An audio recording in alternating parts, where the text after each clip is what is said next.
हजारों की संख्या में फालतू में बाजार में बेची जा रही हैं। तो आप बोलेंगे हम क्या कर सकते हैं। आपकी बहुत बड़ी भूमिका मैं इस काम में देखता हूं, और वो भूमिका ये है कि आप एक संवेदनशील चिकित्सक होने के नाते, एक बुद्धिमान चिकित्सक होने के नाते अपने जीवन में एक संकल्प छोटा सा कर लीजिए कि मैं मेरे प्रिस्क्रिप्शन स्लिप पर किसी भी मरीज को फालतू की एक दवा भी नहीं लिखूंगा, और ऐसी कोई दवा नहीं लिखूंगा जो भारत के मरीज के लिए जरूरी नहीं है लेकिन कंपनी के मुनाफे के लिए बाजार में। अगर आप इतना सा एक छोटा काम कर देंगे तो इस भारत देश के लोगों का हजारों करोड़ रुपए बच जाएगा। लोगों का तो बच ही जाएगा, वो भारत देश के लोगों की जिंदगी भी बचाएगा, उनका जीवन बचाएगा। तो आप अगर अपने मन में एक संकल्प ले लेते हैं, ये बहुत पवित्र संकल्प होगा जो आपके सम्मान को बढ़ाएगा, कम नहीं करेगा। आपके सम्मान को मरीजों के दिल में बहुत गहरा स्थान देगा। आप उनके दिल में हमेशा के लिए बैठ जाएंगे अगर एक छोटा सा काम आप कर लें। मैं आपको एक उदाहरण देके इस बात को कहूँगा। स्वीडन नाम का एक छोटा सा देश है। स्वीडन नाम के देश में 1980 के दशक में थोड़े से कानून में ढीलापन आ गया और विदेशी कंपनियों ने मार्केट को भर दिया। वहाँ स्वीडन के बाजार में अंधाधुंध गैर जरूरी दवाएं, फालतू की दवाएं बाजार में आ गई। जिन दवाओं से लोगों की मौत हो रही थी, ऐसी दवाएं धड़ल्ले से बिकने लगी। एक दवा है, उसका नाम है क्विलोक्विनोल। ये जो है सबसे ज़्यादा 1980 के दशक में स्वीडन और आसपास के देशों में बेची जा रही थी, और एक बहुत बड़ी विदेशी कंपनी इस दवा के धंधे में लगी हुई थी। स्वीडन में एक बहुत संवेदनशील चिकित्सक ने झंडा उठाया, बहुत संवेदनशील चिकित्सक। उन्होंने एक झंडा उठाया, उनका नाम था डॉक्टर ओले।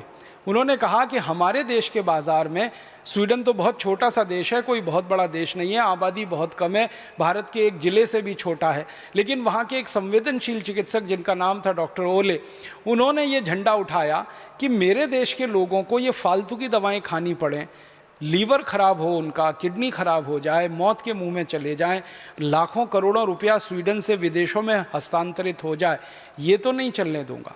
तो उस एक चिकित्सक ने स्वीडन के चिकित्सकों को समझाना शुरू किया। धीरे धीरे एक संगठन बना। उस संगठन में 3000 डॉक्टर शामिल हो गए, और 3000 डॉक्टरों ने मिलकर डॉक्टर ओले के साथ एक संकल्प ले लिया। उन्होंने संकल्प लिया 3000 डॉक्टरों ने कि हम में से कोई भी दवा कंपनी की कोई भी दवा इसलिए नहीं लिखेगा कि वो मार्केट में है। हम दवा लिखेंगे तब जब मरीज की बहुत ज़्यादा ज़रूरत होगी। वो अगर ज़रूरत नहीं है तो मरीज को कहेंगे कि आप बिना दवा के ही ठीक हो सकते हैं और आप अपने जीवन में इतना इतना सा कर लीजिए। तो उन्होंने कहा कि सिर्फ ज़रूरी दवाओं का ही प्रिस्क्रिप्शन लिखेंगे, फालतू गैर जरूरी दवाओं का प्रिस्क्रिप्शन पूरी तरह से ख़त्म कर देंगे। और उन्होंने क्विलोक्विनोल से शुरुआत की। आप जानते हैं क्विलोक्विनोल के जैसी नज़दीकी एक दवा है मैक्सोफॉर्म, और एक है एंट्रोबायोफॉर्म। तो मैक्साफॉर्म, एंट्रोबायोफॉर्म, क्विलोक्विनोल, उन्होंने एक लिस्ट बनाई और 3000 डॉक्टरों के सभी क्लिनिक में वो लिस्ट चिपका दी गई, और सभी डॉक्टरों को कहा गया कि प्रिस्क्रिप्शन लिखते समय इस लिस्ट को ध्यान में रखें। परिणाम ये हुआ, 1980 में ये आंदोलन शुरू हुआ, 1984 तक आते आते स्वीडन के बाजार से सारी गैर जरूरी दवाएं बिकना बंद हो गई। एक चिकित्सक ने हिम्मत दिखाई, उसने अपने सहयोगी चिकित्सकों को तैयार किया, उनकी सेंसिटिविटी को थोड़ा और बढ़ाया, ज़्यादा सेंसिटाइज किया। इंटेलिजेंसी तो सभी चिकित्सकों में होती है, सेंसिटिविटी बढ़ने की बात है। संवेदनशीलता उनकी बढ़ती गई, और एक दिन आकर उन्होंने संकल्प ले लिया। फिर उनका दूसरा संकल्प ये था कि हम 3000 डॉक्टरों का ये जो संगठन है, इस संगठन में आगे भी दूसरों को शामिल करते रहेंगे अगर वो हमारे इस विचार पर चलेंगे। धीरे धीरे संख्या बढ़ती गई। फिर ये आंदोलन स्वीडन से निकल के डेनमार्क में चला गया, डेनमार्क से निकल के फिर नॉर्वे में चला गया, नॉर्वे से निकल के फिर जर्मनी, फ्रांस में चला गया, और एक बहुत बड़ी संस्था बन गई। अब वो संस्था वहाँ काम करती है, उनका नाम है डॉक्टर्स विदाउट फ्रंटियर्स। और वो मिलके पूरे के पूरे यूरोप के ये नॉर्डिक कंट्रीज़ जो कहे जाते हैं, इनमें एक ही अभियान चला रहे हैं और उसमें पूरे सफल हैं कि एक भी फालतू की गैर जरूरी दवा और ख़तरनाक दवा उनके बाज़ार में बिक नहीं सकती, क्योंकि उसका वो प्रिस्क्रिप्शन करते नहीं हैं। सारी दवा कंपनियां उन डॉक्टरों को लालच दे के परेशान हो चुकी हैं, बहला फुसला के परेशान हो चुकी हैं, लेकिन वो डॉक्टर झुकते नहीं हैं। उनकी इज्जत, उनका सम्मान वहाँ के मरीजों में दिन प्रतिदिन बढ़ा है। और एक अच्छी बात बताऊं कि ये सारे डॉक्टरों की जो प्रैक्टिस है, उसके बारे में जब उनसे पूछा गया अनेक बार कि आपकी प्रैक्टिस का क्या हुआ, आपने जब ये फालतू गैर जरूरी दवाएं लिखना कम किया तो कंपनियों ने आपको पैसे देना, कमीशन देना बंद किया, वो तो आपकी कमाई कम हो गई। तो सभी डॉक्टर कहते हैं पहले से ज़्यादा बढ़ गई। क्यों? तो वो कहते हैं कि पहले जो मरीज हमारे ऊपर शक करते थे, आशंका करते थे, अब वो भी भरोसा करने लगे हैं, इसलिए हमारे पास अब ज़्यादा पहले से मरीज आने लगे।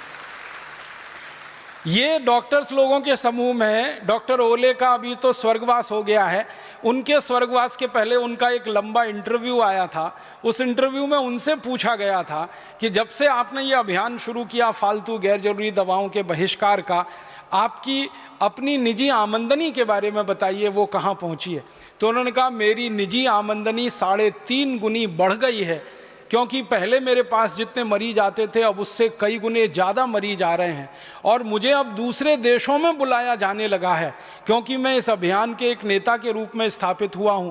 तो आसपास के 20, 22, 25 देशों में मेरी विजिट होती है, और वो लोग मुझे बिल्कुल भगवान के बराबर का दर्जा देते हैं कि ऐसे ईमानदार डॉक्टर की दुनिया को ज़रूरत है। मेरा आपसे एक निवेदन है कि स्वीडन में डॉक्टर ओले हो सकते हैं, तो भारत में भी ऐसे सैकड़ों, हज़ारों, लाखों डॉक्टर ओले हो सकते हैं, क्योंकि हम भी वैसे ही हैं जैसे वो हैं। हमारी संवेदनशीलता भी उतनी ही है जितनी उनकी है, हमारी बुद्धिमत्ता, इंटेलिजेंसी भी उतनी है जितनी उनकी है। बस हमको एक दिशा लेकर काम में लग जाने की ज़रूरत है, बाकी तो सब पीछे पीछे चल पड़ेगा। तो आज आप सब चिकित्सक बंधुओं से, बहनों से मैं एक ही निवेदन करना चाहता हूं कि आप अपने जीवन में एक छोटी सी शुरुआत करिए, और वो शुरुआत